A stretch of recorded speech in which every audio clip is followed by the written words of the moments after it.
قطر میں میں ایک سال کے لیے تھا نوکری پر. وہاں ایک نوجوان سے میری ملاقات ہوئی.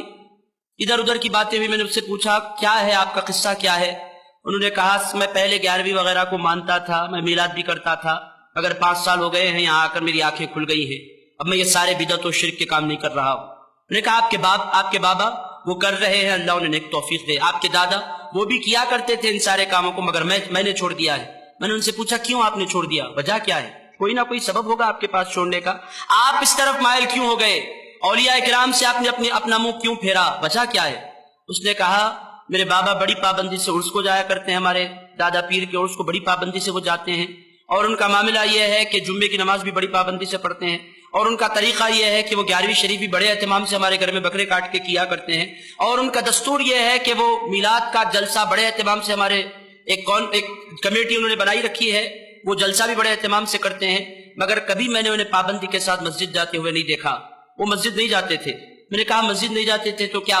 انہوں نے کہا جب میرے بابا اللہ ہی کو نہیں پہچانتے تو پھر ان کا طریقہ سچا کیسے ہوا, آپ نے مجھے بتلائیں. میں نے کہا وہ اگر نماز نہیں پڑھتے تو غلطی ان کی ہے. انہوں نے کہا ان کا ایک کا معاملہ نہیں ہے, ہمارے خاندان کے کئی لوگوں کو میں نے دیکھا ہے, وہ ساری چیزوں کی طرف بلاتے ہیں, خدا کی طرف نہیں بلاتے. وہ ساروں کو اہمیت دیتے ہیں, خدا کو اہمیت نہیں دیتے. میرے دوستوں میں آپ کی خدمت میں عرض کروں, یہ اہل سنت کا طریقہ نہیں ہے. اہل سنت و جماعت سب سے اوپر اللہ کو رکھتی ہے, اس کے بعد پوری کائنات کو. اولیاء کرام نے کبھی رسول اللہ کو اللہ سے بڑھ کر نہیں کہا. یہ جو کر رہے ہیں یہ کرنے والے جاہل ہیں, میں مانتا ہوں, مگر میرے دوستو آپ کی جہالت کا نقصان کیا ہوا؟ آپ کی نسل وہابی ہوئی کہ نہیں ہوئی؟ میرے دوستو یہ ہو رہا ہے, سبب کیا ہے؟ ہماری مسجدوں سے دوری.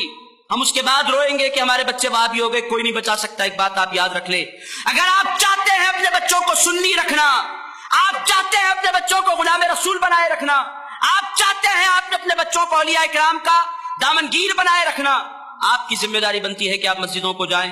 میرے دوستو جو مسجدوں کو چھوڑ دیتا ہے اس کی نسلیں وہابی ہو جایا کرتی ہیں. یہ دنیا میں زندہ مثال ہے. اگر اب بھی آپ نہیں جاگیں گے, میری باتیں آپ کو کڑوی نظر آئیں گی, ہو سکتا ہے آپ میرے خلاف بولیں, مگر میرے دوستو آپ میرے خلاف بول لیں, مجھے کوئی فرق نہیں پڑتا. مگر آج آپ کو عہد کرنا ہوگا.